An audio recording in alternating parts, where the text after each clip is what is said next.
Hello മച്ചന്മാരെ, അപ്പോൾ ഞാൻ ഈ ഡ്രസ്സൊക്കെ മാറിയിട്ട് നേരെ പോകുന്നത് നമ്മുടെ പുതുരുത്തി പള്ളി പെരുന്നാൾക്കാണ്. 2025 നവംബർ 27-28 നമ്മുടെ പുതുരുത്തി പള്ളി പെരുന്നാൾ വരുന്നത്. ഞാൻ 27-ാം തീയതി അമ്പിൻ്റെ അന്നാണ് പുതുരുത്തി പെരുന്നാൾക്ക് പോയത്.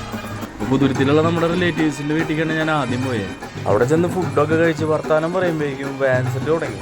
അങ്ങനെ വാൻസെറ്റ് കാണാൻ പുറത്തേക്ക് ഇറങ്ങിയപ്പോഴാണ് നമ്മുടെ കോട്ടിട്ടാത്ത കൃഷ്ണേട്ടൻ ഉണ്ടായത്. കോട്ടിട്ടാലിട്ടില്ലെങ്കിലും കൃഷ്ണേട്ടൻ ഒരേപെട്ട തന്നെയായിരുന്നു.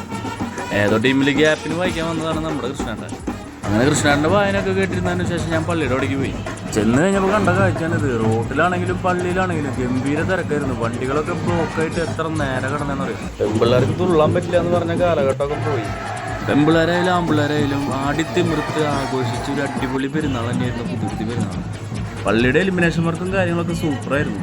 പള്ളി ചെറുതാണെങ്കിലും പള്ളിയുടെ വലിപ്പത്തിൽ എല്ലാ കാര്യം എന്നുള്ളത് പെരുന്നാൾക്ക് വന്നതിനാണ് മനസ്സിലായത്. ഏകദേശം 14 യൂണിറ്റുകളാണ് നമ്മുടെ പുതുരുത്തി ഇടവകയിലുള്ളത്. ഈ പറഞ്ഞ 14 യൂണിറ്റുകളും പുതുരുത്തി പള്ളി പെരുന്നാൾക്ക് ഫുൾ പവർ തന്നെയായിരുന്നു. അങ്ങനെ പരിപാടി കണ്ടുകൊണ്ടിരിക്കുന്നതിൻ്റെ ഇടയിലാണ് നമ്മുടെ ഒരു സുഹൃത്ത് തോളത്ത് കയറിയിട്ട് ആടിത്തിമിർക്കണുണ്ടായി.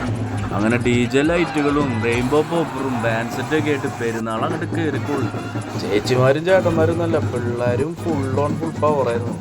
അങ്ങനെ കാണുന്ന അവസാനത്തെ ടീമിന്റെ അമ്പും കൂടി കയറിയതിനു ശേഷം കൂട്ടബാൻഡ്വാദിയായിരുന്നു. കൂട്ടബാൻഡ്വാദിയും കാണാൻ ഞാനും പള്ളിയുടെ ഉള്ളിൽ കയറി. പള്ളിയുടെ ഉള്ളിൽ കയറിയിട്ട് രൂപ കൂട്ടിയിരിക്കുന്ന സ്ഥലത്തേക്ക് നോക്കിയപ്പോൾ വിശുദ്ധന്മാരുടെ എണ്ണം കൂടി. സ്ഥലം കുറവായതുകൊണ്ട് തന്നെ എല്ലാവരും അവിടെ ഇവിടെയൊക്കെ ആയിട്ട് അഡ്ജസ്റ്റ് ചെയ്ത് നിന്നു. അങ്ങനെ 150ഓളം ബാൻഡ് സെറ്റ് കലാകാരന്മാരെ അണിനിരത്തിക്കൊണ്ട് നമ്മുടെ കൂട്ട ബാൻഡ്വാദ്യം തുടങ്ങി. അങ്ങനെ ബാൻഡ്വാദ്യത്തിന്റെ ഇടയിലാണ് നമ്മുടെ മല്ലു നെയ്മറിനെ ഞാൻ സ്പോട്ട് ചെയ്തത്. ചെക്കന് ഇതിൻ്റെ ഉള്ളിൽ കിട്ടുന്ന തന്നെയായിരുന്നു. കൂട്ട ബാൻഡ്വാദ്യം എന്ന് പറഞ്ഞു കഴിഞ്ഞാൽ പ്രത്യേക തരം ഫീൽ തന്നെയാണ്. അതിൻ്റെ ഇടയിൽ നിന്ന് ആസ്വദിച്ചാൽ മാത്രമേ അതിൻ്റെ സുഖം മനസ്സിലാവുള്ളൂ.